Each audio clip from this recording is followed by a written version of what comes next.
Well, hello. Thursday night, 7 p.m. live video again. Apologies, I had a little false start there. I started and then I went, what does that button do? And I pressed it and I turned it off. So I don't think anybody saw me and I would have got away with it if I kept my mouth shut. So tonight we are going to talk about how to sew Velcro. Tricky Velcro. I see a lot of people struggling with Velcro, so I'm hoping to keep this video short tonight and just show you some tips on how to get around sewing this tricky stuff. Now, first of all, I'm wearing my tough biker gloves tonight because I originally had these on, but then they all got stuck to my Velcro and I was in a big mess. So I decided not to wear the fancy gloves tonight. We're going to wear the hard yakka gloves because we're doing Velcro. All right, now Velcro is a brand name in the same way that Panadol is a brand name for paracetamol. So you won't always hear it called Velcro. You'll often hear it called hook and loop tape, and that's what we sell. We have it in black and white, and we have a couple of sizes, I think an inch, and I think, oh, how big is this one? 2 inches by the looks of it, this big wide one here. And the price on that one's a couple of bucks a meter for the skinny one, and I think $4 for the, yeah, $3.40 for the wide hook and loop tape. But I'm going to call it Velcro tonight because that's easier to say. Okay, so one of the things that I would like to say to get started is looking at the types of Velcro that are available for you out there. There is some people sell Velcro for far more than it needs to be sold because it is a little bit hard to get. And sometimes those people, they'll also sell something that is called self-adhesive or sticky Velcro, and that's Velcro with glue on the back. Glue dots. Oh. Stick it on there. Now, it's tempting to go for this, and indeed some people represent it as though this is a good solution for you when you're sewing because it's sticky, so it will stick into place, not come off, so that you can sew it. But I am going to tell you right now that the stickiness on this is designed so that you can take these Velcro pieces onto the back of posters and put things up at shows, and anyone who's done any event with a show will tell you that you use this sticky dot Velcro to hold posters and display items up on those carpet walls. The stickiness of this is not designed to have needles and threads go through it. So what will happen, and I promise it'll happen every single time, if you stick this onto fabric and attempt to stitch it, your needle will get all of this goopiness stuck on it. And then your needle will become really tacky, and then your thread will get stuck to your needle and it will jam up, and you will get broken threads and even sometimes broken needles because your needle simply can't get out of that glue fast enough to do the next stitch.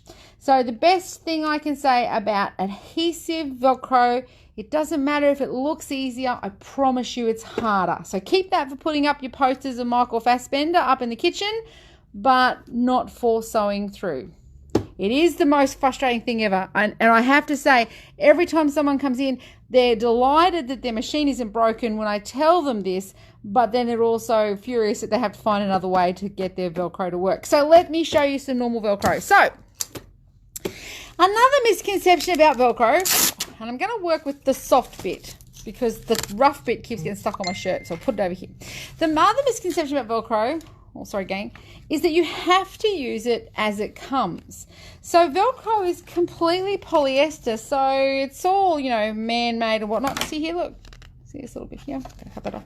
So you can trim it down and you don't have to keep these edges.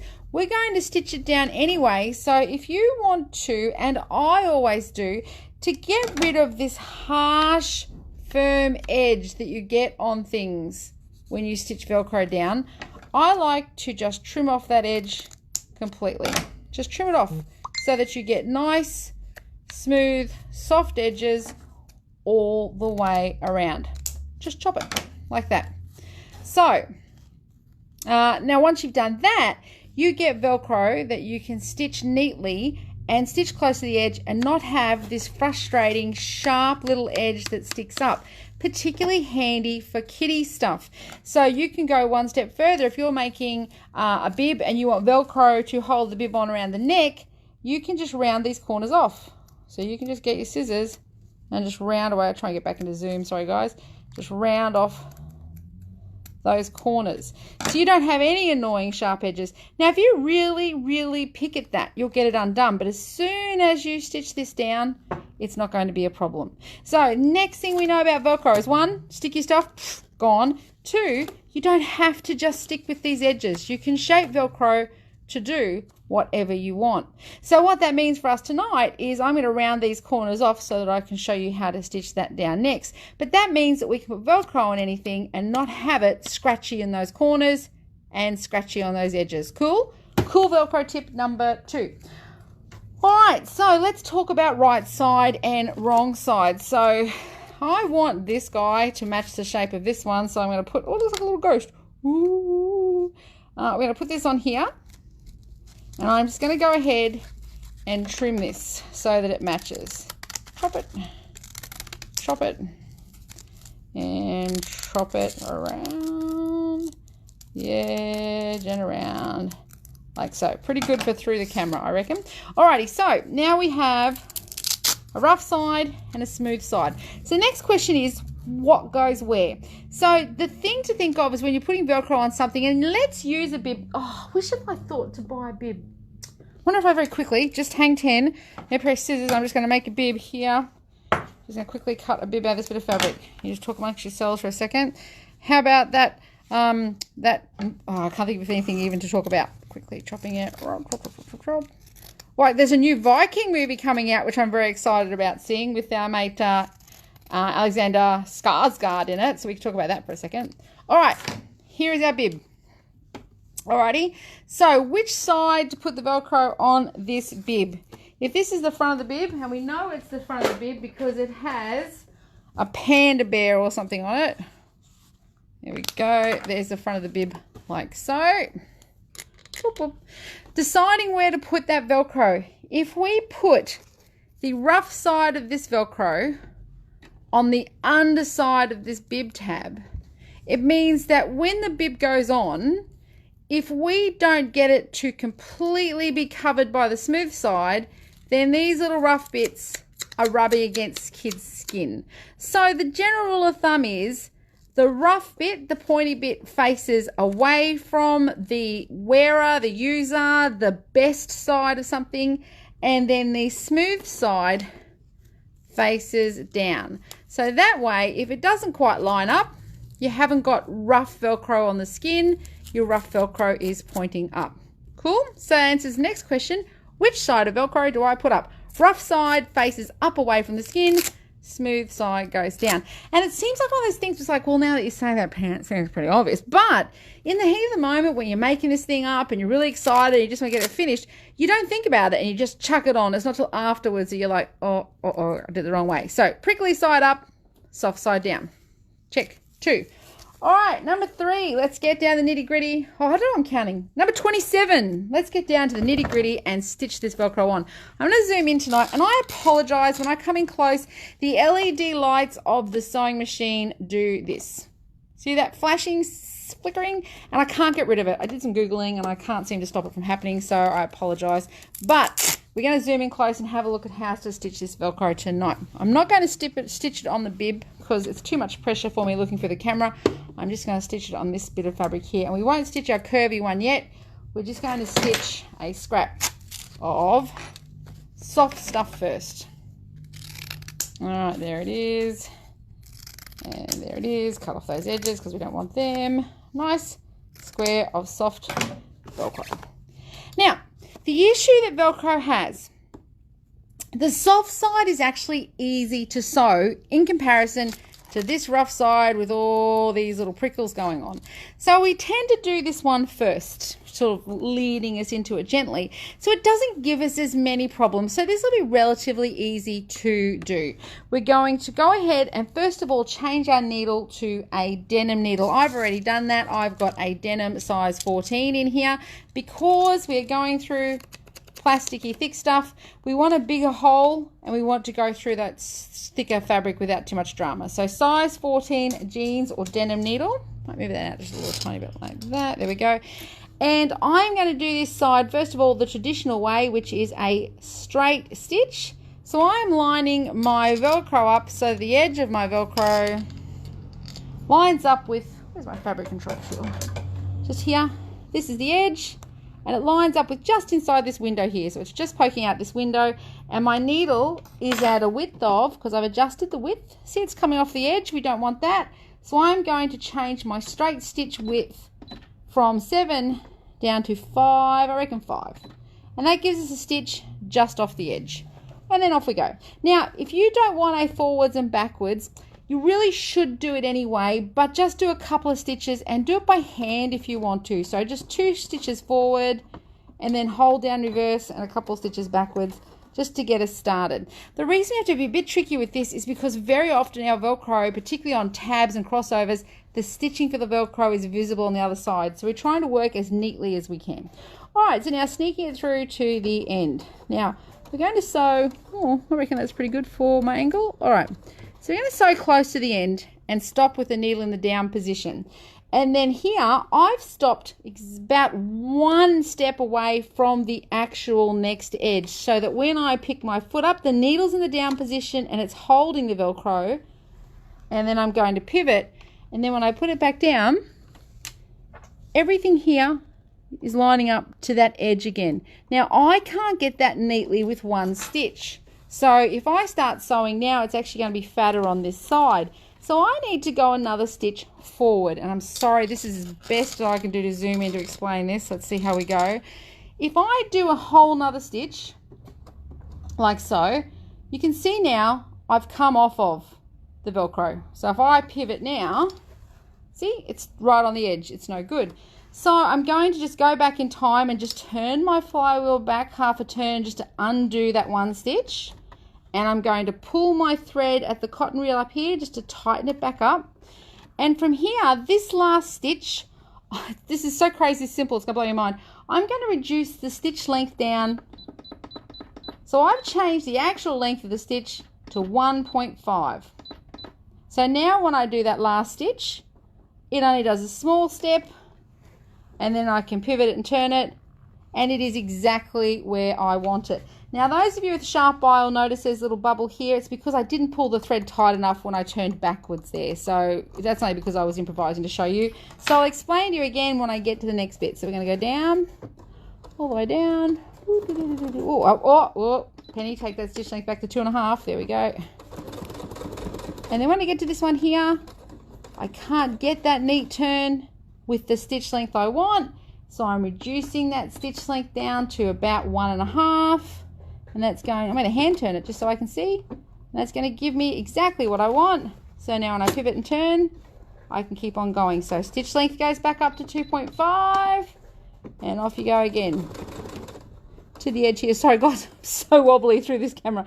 All right, and then here again, if I do 1 more stitch, I'm going to be, I'm going to be lucky with this one. I'm going to be spot on. So now I can just pick it up and turn it. It's exactly in the right spot. And as we sneak up again to where I started, in order to get that to line up without going over, I'm going to change my stitch length down to 1.5, and that will give me that last little spot on jump that I'm looking for. So you can see that has lined up exactly. Oh, actually, I'll show you. I'm going to go backwards first, a couple of stitches backwards just to finish it off, and then needle up.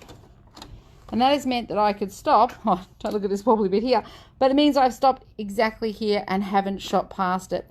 So just to recap, Velcro is where we do this the most, but anything, even applique, when it comes to turning that point, you want to get to the end, give yourself a stitch distance away from where you want to stop, and then if you don't think you're going to make it in 1 stitch, reduce the length of the stitch, and then you only do a little stitch, and then you can pivot and turn. Cool?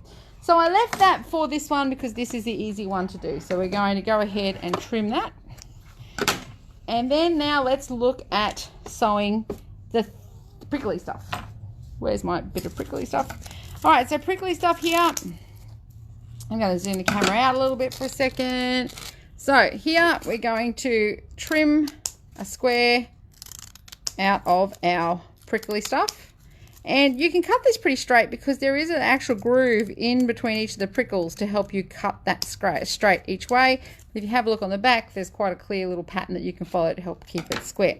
Now, trickier because it's thickier. That's so dumb, I apologise. Okay, so see this guy? It's really thick and there's no compression. So what happens is while you're trying to sew this foot down, it literally moves all around under your foot and gives you a disaster. So I'm going to tell you a couple of tricks to resolve that. The first one is we're going to change feet. We're going to change to a zipper foot, because what happens particularly with this thicker Velcro is, see that difference? See how thick that Velcro is there compared to the fabric? I would argue that's almost as thick as zipper teeth. So you will need a zipper foot, which you all have, and a fabric control tool or the like, because we need to help hold this Velcro down while we get sewing. So off goes the normal foot and on goes that zipper foot. Zipper foot, zipper foot. Now, you have two sides. Well, let's take a minute to talk about a zipper foot. We've talked about them before, but you have two sides of a zipper foot. If you want to work on the left side of the foot, then you want to attach it to the left area of the foot. If you want to work on the right side of the foot, then you attach it to this right area of the foot. Your zipper foot has two parts, so it can go on in different places on your machine. So we're lining up this one. Alrighty, and into here. Alright, so now Velcro on. Now the thing about Velcro is you can't pin it. Velcro can't be pinned. It wobbles and goes all over the place. And thus the temptation to use, oh look, it's stuck together, the sticky Velcro. So in this instance here, what you can use is a fabric glue pen. So you can get your fabric glue pen, oops, like this. And you can put this is a washable, so it's water soluble, it comes away. You can put this on the back of your Velcro, a couple of lines, like so, whoops. And just going to smear that out with my finger because I pushed too hard. Give a bit of a smear and then pop that back into place. And that will hold it for us so that you can do what you need to do without being extra tacky and dramatic like the stick-on Velcro is. So now we're going to line up the edge of the Velcro under the bridge of the zipper foot. So I will zoom on in so you can see what I mean. Can you see what I mean? Alrighty, so you can see here, that is going under there. So we have the foot pressing down firmly on our fabric so we still have a grip.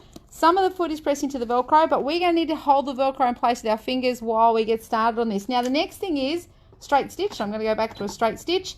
If we just sew here, we're sewing off the Velcro.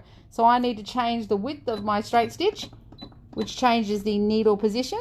And if you have a nice big brother, you have your left and right shift. You would go in here and move the whole stitch left or right. And that's about where we want it to be. Is that too? I think my finger freaks it out a bit. Let's go. There we go. And then, holding this down, we want our excess thread. So the thread off the back here, lift the foot up and put it under the foot, out of the way. So the thread is at the back of the foot. All right. Now, let's see if I can do this without freaking out the focus of the camera. Let's go. So, hold on, Penny. There we go. All right, so fabric control tool is necessary here. We're going to hold this down and get it started with our fabric control tool. Oh, sorry, guys. I just can't see with the camera in the way. I'm just going to do it again. Okay, do it this way. Better. Done. There we go. All right, so here you have it ticking through, ticking through, ticking through, and same as before. Sneak to the corner. Corner goes down and then pivot. Turn it, and then you can see here. So what we need to do is we need to get this guy here and just start it underneath the zipper foot, and off we go. And the zipper foot gives us a nice straight edge to sew against, and we've got all that grip. Whoop, and then turn it, zipper foot down, hand turn that first one just to get it in the right place. Fabric control tool will be helpful, like so. And then off we go. And sew it all the way around. Now, we're going to stop there because I want to show you a different foot. So I went with the zipper foot first of all because with most of my videos, I like to do it about things that I know everybody's got. But that doesn't mean there isn't another solution for you. And that is, oh, I thought I lost it for a minute. Okay, this is a brother foot.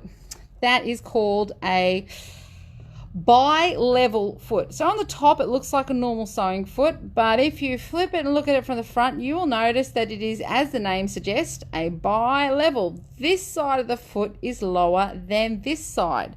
So what this does is it gives us, again, even purchase on an uneven surface. Oh, that sounds like something I should copyright. An even purchase on an uneven surface.